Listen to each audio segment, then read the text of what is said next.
विश्व भर के अरबों लोगों के लिए प्रतिवर्ष 25 दिसंबर एक महत्वपूर्ण धार्मिक और सांस्कृतिक समारोह है। क्रिसमस दिवस को ईसा मसीह के जन्म की स्मृति में और उपहार देने टर्की का पर्व के रूप में कई लोग मनाते हैं। इसका अर्थ है जीवन का आनंद लेने, पड़ोसी से प्यार करने और पृथ्वी पर शांति बांटने पर विचार करना। ठीक है, आज के क्रिसमस एपिसोड में हम ऐसे उदाहरणों पर ध्यान देंगे जहां लोगों ने बिल्कुल विपरीत किया। भयानक संघर्षों और कड़वे विवादों के बीच क्रिसमस सिर्फ एक और दिन था। वास्तव में कई लोगों के लिए यह अवसर था। आपके दुश्मन को सबसे कम उम्मीद होने पर उस पर हमला कब करना चाहिए? तो इस दिसंबर चलिए कुछ क्रिसमस संघर्षों के संग्रह को देखते हैं, कुछ प्रसिद्ध, कुछ अज्ञात। यह क्रिसमस संघर्षों का संग्रह है। हालांकि सभी में क्रिसमस नैतिकता नहीं होती। इन घटनाओं को याद रखना महत्वपूर्ण है, शायद इस उत्साह भरे क्रिसमस के समय अधिक कभी भी। मेरी क्रिसमस और वर्ल्ड वॉर का स्वागत है।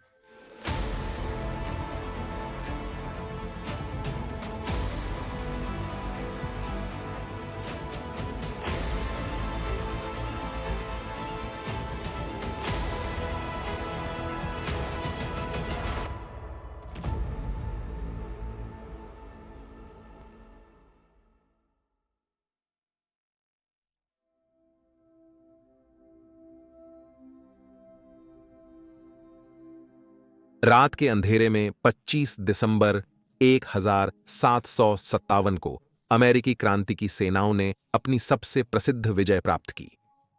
ठंड, हतोत्साह और बेहद जरूरतमंद एक विजय की वॉशिंगटन ने अपनी सेनाओं से कठोरतम सर्दी के मौसम के दौरान बर्फीली डेलावेयर नदी पार करवाई।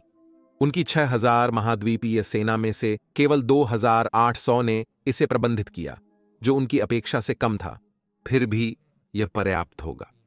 वॉशिंगटन ब्रिटिश सिंहासन की सेवा कर रहे किराए के जर्मन सैनिकों के समूह हेशियंस को आश्चर्यचकित करेंगे, जो ट्रेंटन गैरिसन में थे। सर्दी की बारिश में चलते रहने वाले इन भीगे हुए हमलावरों ने भोर में लक्ष्य प्राप्त किया, हेशियंस को आश्चर्यचकित करते हुए, जो अभी भी निद्रालु होने के बावजूद उत्सव मनाने वाले कॉन्टिनेंटल्स ने छोटे पर तीव्र संघर्ष में दुश्मन को हराया। 800 से अधिक पुरुषों को पकड़कर वॉशिंगटन और उनकी सेना विजयी हुई। हालांकि संख्या में छोटी, यह लड़ाई महत्वपूर्ण थी, बल का मनोबल बढ़ाने और स्वतंत्रता के कारण की ओर अन्यों को प्रेरित करने। देशभक्तों के लिए सबसे बढ़िया क्रिसमस उपहार।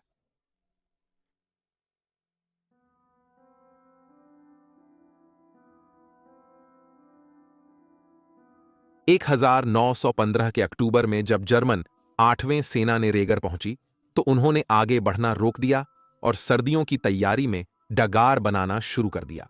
इसमें कटे हुए पेड़ों से बनी एक विशाल दीवार शामिल थी, जो 30 किलोमीटर लंबी थी।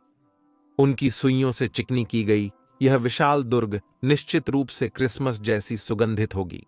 1916 की सर्दियों में चीड़ की सुगंध जर्मन नाकों को नशे में ले जाती थी। दिसंबर की सर्दी ने अपार गम्य दलदलों को जमा किया। प्रियजनों के उपहार बह रहे थे और रूस के त्सार के लातवियाई सैनिकों ने अवसर का अनुभव किया। यह समय था हमलावरों को ऐसा क्रिसमस उपहार देने का जिसे वे भूल नहीं सकते।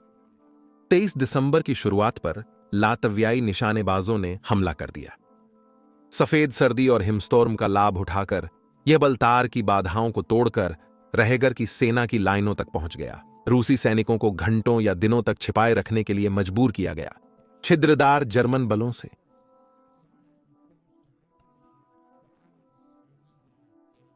फ्रॉस्टबाइट और मौत की भी सूचना थी। साहस और स्थिरता लातवियाइयों के बीच बांटे गए कुछ कम चीजों में से एक थे। लड़ाई शुरू हुई, जिसमें करीब 40,000 रूसी और लातवियाई सैनिक 25,000 किलेबंद जर्मनों पर हमला कर रहे थे। यह क्रिसमस ईव पर सबसे तीव्र हुआ था। 25 दिसंबर की सुबह 3वां और 7वां लातवियाई राइफल रेजिमेंट, साथ ही 531 साइबेरियन रेजिमेंट ने मशीन गन हिल कहे जाने वाले एक जर्मन किले पर हमला किया। पहाड़ क्रिसमस डे के दौरान शुद्ध सफेद से उज्जवल लाल में बदल गया। लातवियाई, रूसी और जर्मन सभी ने कठिनाई सही, लेकिन बाद में स्थिति ने जर्मनों को पीछे हटने के लिए बाध्य किया। जर्मनों को पीछे हटने के लिए मजबूर किया गया और लगभग 1000 पुरुषों को पकड़ा गया। आने वाले जमे हुए सप्ताहों में और अधिक लड़ाई फूट पड़ी और जिसे अब क्रिसमस युद्ध के नाम से जाना जाता है, लगभग 10,000 रूसी और लातवियाई एक बहुत अधिक गंभीर जर्मन प्रतिरोध द्वारा विफल प्रतिक्रियाओं में मारे जाएंगे। 1 वर्ष से अधिक के समय के लिए दो सेनाओं को अलग करने वाले अविश्वसनीय जर्मन दुर्ग और दोनों पक्षों के पुरुषों के बलिदान जिन्होंने इसके पतन का कारण बने।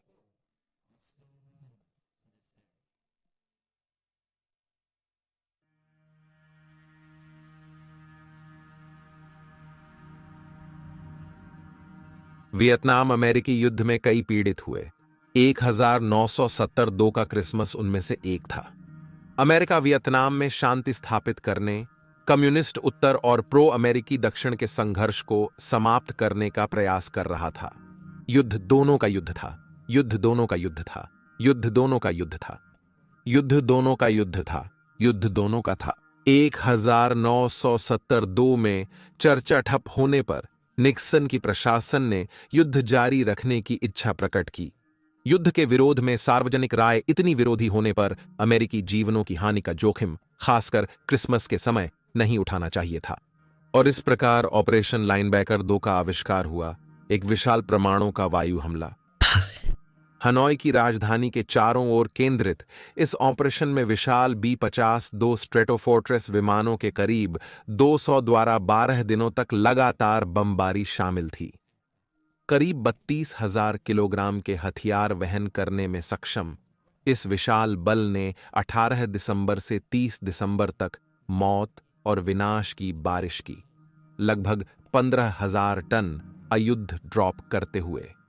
पहले बड़ी लहरों में, फिर तीनों के समूहों में ये विशाल विमान हनोई के ऊपर गर्जना करते, शहर के हजारों मीटर ऊपर आकाश में लटके हुए उनके घातक पेलोड को ड्रॉप करने से पहले। हालांकि ऊपर B-50 2 की प्रगति सभी को पता होगी। एक 10 साल की महिला ने ऊपरी बमबारी का वर्णन किया। उद्धरण, आप उन्हें दूर से सुन सकते हैं, वे आपकी ओर कम गुंजाइश के साथ मंडरा रहे हैं। यह डरावना है। क्यों ऐसा हुआ? यह दर्दनाक रूप से स्पष्ट था। एक ही रात में शहर के पूरे जिले जमीन के स्तर तक समतल कर दिए गए थे। प्राधिकरणों ने क्षति और सार्वजनिक चिंता कम करने के लिए आश्रय और विमान सुरक्षा उपकरण बनाकर अपनी सर्वोत्तम प्रयास किए।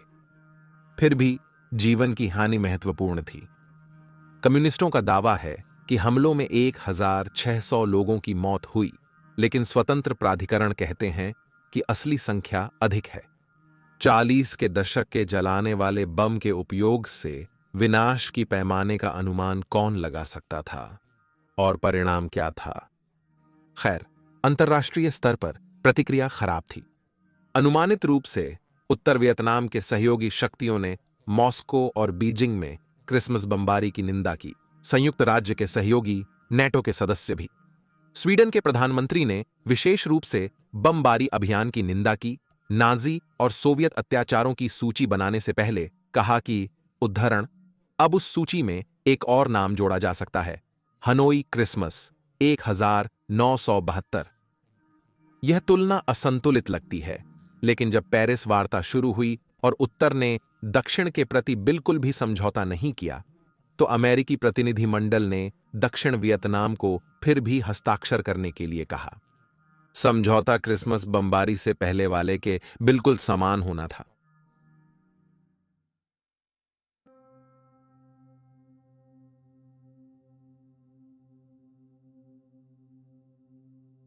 अपने उज्ज्वल खरीदारी क्षेत्रों, तेज रोशनियों और विंटरफेस्ट, जिसमें स्टैच्यू स्क्वायर का विस्तृत अधिग्रहण, क्रिसमस मास्कॉट, पीतल की बैंड और एक ऊंचा क्रिसमस वृक्ष शामिल है, हांगकांग में क्रिसमस हमेशा एक अत्यधिक यादगार घटना होती है।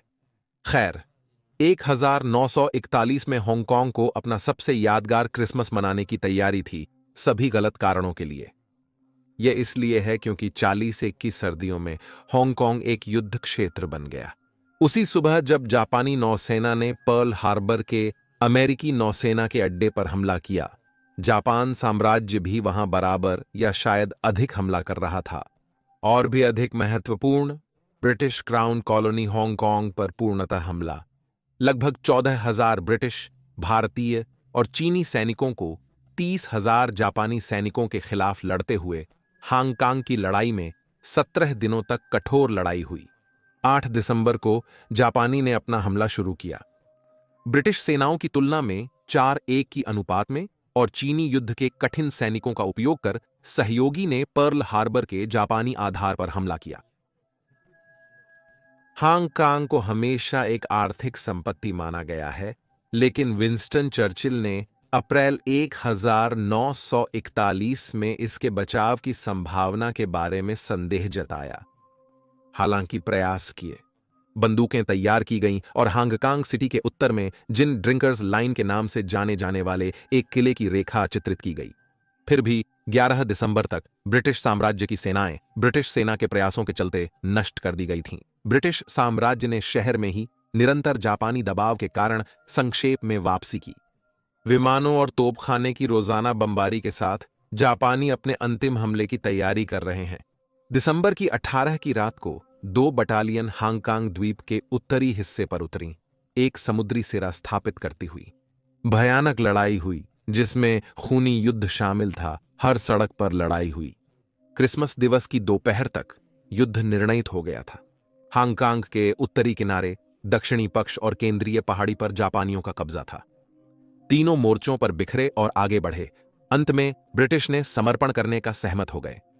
मेजर जनरल माल्टबी ने 2 बार समर्पण करने से मना करने के बाद आज भी खड़ी शानदार इमारत पेनिनसुला होटल में जापानियों से मुलाकात की। मोमबत्ती की रोशनी में उन्होंने जापानी अधिकारियों के साथ बैठक में एक दस्तावेज पर हस्ताक्षर करके औपचारिक रूप से समर्पण किया।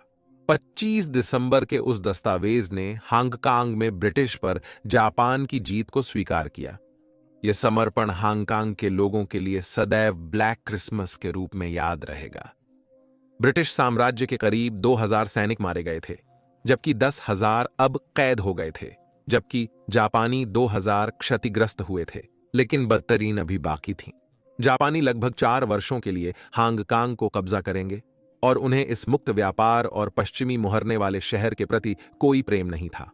1941 से 1945 तक हांगकांग की जनसंख्या 1.7 मिलियन से 6 लाख हुई, क्योंकि जापानी संसाधन की कमी और सुरक्षा चिंताओं के कारण निवासियों को मुख्य भारतीय उपमहाद्वीप में निर्वासित किया गया था।